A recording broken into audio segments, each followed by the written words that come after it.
অবশেষে এবছর জুলাই বিপ্লবের পর আমরা শিক্ষার্থীরা রাকসুর জন্য আন্দোলন গড়ে তুলেছিলাম।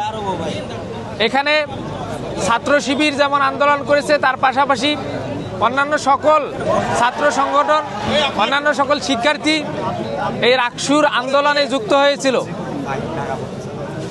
নানা জল্পনা কল্পনার পর রাকসু বানচালকারী গোষ্ঠীর অপতৎপরতার বিরুদ্ধে গিয়ে চারবার নির্বাচন পেছানোর পরেও আমরা আজকের এই দিনে নির্বাচনটা সম্পন্ন করতে পেরেছি আলহামদুলিল্লাহ। এজন্য আমরা আল্লাহর কাছে শুকরিয়া আদায় করি। আল্লাহ তাআলা আমাদের ৩৫ বছরের অচলাবস্থা দূরীকরণে ভূমিকা রাখার তৌফিক দান করেছে আলহামদুলিল্লাহ। সম্মানিত সাংবাদিকবৃন্দ, আমরা এই সফলতার পিছনে রাজশাহী বিশ্ববিদ্যালয়ের সকল শিক্ষার্থী, শিক্ষক, কর্মকর্তা, কর্মচারী সহ সকল স্টেকহোল্ডারকে এবং রাজশাহী বিশ্ববিদ্যালয়ের সকল সাবেক শিক্ষার্থীকে যারা ৩৫ বছর ধরে রাকসু নির্বাচনের জন্য আন্দোলন করেও রাকসু নির্বাচন পায়নি, তাদের সবাইকে ধন্যবাদ জানাই, তাদের প্রতি কৃতজ্ঞতা জানাই।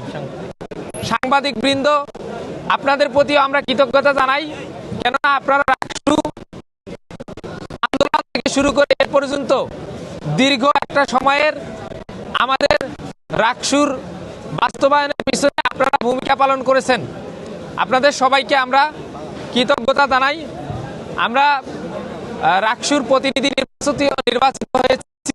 আজকে রাজশাহী বিশ্ববিদ্যালয়ের রাকসুর ভিপি হিসেবে আমি নির্বাচিত হয়েছি, জিএস হিসেবে সাউদি আম্মার নির্বাচিত হয়েছে এবং এডিএস হিসেবে নির্বাচিত হয়েছে সালমান সাব্বির ভাই, এবং সিনেট সদস্যবৃন্দ আছেন আকিল বিন তালেব, ফাহিম রেজা সহ সকল নির্বাচিত প্রতিনিধি সবাইকে আমি আমার পক্ষ থেকে শুভেচ্ছা জানাই এবং সবাইকে এ বিজয় শুকরিয়ার মাধ্যমে উদযাপন করার এবং নিজ নিজ ধর্ম অনুযায়ী উদযাপন করার এবং শিক্ষার্থীদের ম্যান্ডেট অনুযায়ী তাদের কাজ করার জন্য আহ্বান জানাই।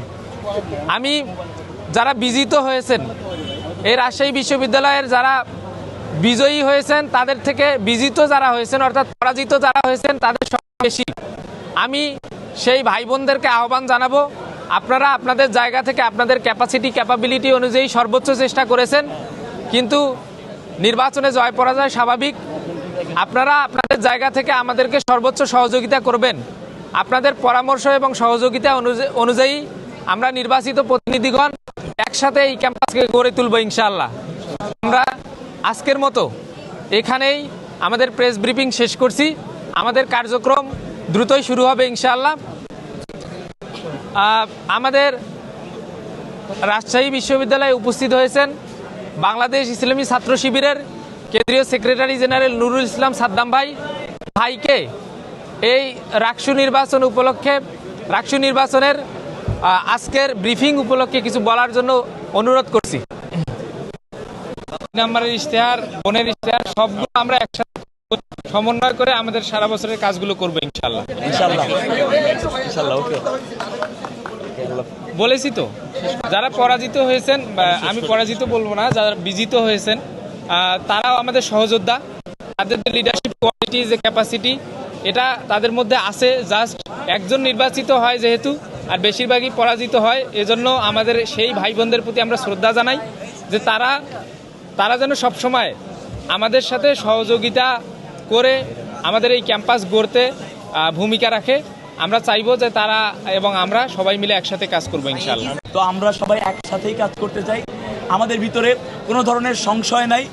আমরা কোনো দলীয় পরিচয়ের বাইরে গিয়ে একসাথে ইনশাআল্লাহ শুধুমাত্র একটাই পরিচয় হবে, রাজশাহী বিশ্ববিদ্যালয় কেন্দ্রীয় ছাত্র সংসদের ভিপি, রাজশাহী বিশ্ববিদ্যালয় কেন্দ্রীয় ছাত্র সংসদের জিএস, এজিএস এবং এর বাইরে কোনো পরিচয় ইনশাআল্লাহ আমরা এই কাজগুলো হবে না। আর প্রার্থীতার জায়গা থেকে মানে এটা আসলে অন্যরকম একটা ভালো লাগা, কারণ আমার হয়তোবা কর্মী ছিল না, যারা ছিল সবাই আমার সাবেক, আমার সিনিয়র ভাইয়েরা আছেন, আমার ব্যাচমেটরা ছিল, আমার ছোট ভাইয়েরা অক্লান্ত পরিশ্রম করেছে, দিন রাত এক করে পরিশ্রম করেছে। তারা শহীদ মিনারের মাঠে ঘুমাতে হয়েছে। তো সেই জায়গা থেকে আল্লাহ তাদের এই অক্লান্ত পরিশ্রমের ফসল দিয়েছে এবং আমি এই বিজয়টা উৎসর্গ করতে চাই আমাদের সেই আধিপত্য বিরোধী যেই লড়াই থেকে আমার যাত্রা সেই ফিলিস্তিনের আমাদের সেই নির্যাতিত মুসলিম ভাই বোনদের প্রতি উৎসর্গ করতে চাই। আমি এই বিষয়টা উৎসর্গ করতে চাই আমার নির্যাতিত বাবার প্রতি, যেই বাবা আমাকে এই পর্যায়ে এই আন্দোলন সংগ্রামের কারণে যেই বাবা নির্যাতিত হয়ে আজকে কারাবরণ করতে হচ্ছে, যেই বাবা আজকে মানসিকভাবে এবং শারীরিকভাবে অসুস্থ আছেন, সেখানে আসতে পারেন নাই। আমি বিষয় উৎসর্গ করতে চাই আমার মা অভ্যুত্থান থেকে প্রত্যেকটি সংগ্রামে যিনি নীরবে নিভৃতে আমাকে পরামর্শ দিয়ে গিয়েছেন, যিনি একজন আনএক্সপেক্টেড পলিটিশিয়ান আমার জীবনে, যিনি প্রত্যেকটা পদক্ষেপে আমাকে পরামর্শ দিয়ে আজকে এই পর্যন্ত নিয়ে এসেছেন। ধন্যবাদ। আসসালামু আলাইকুম।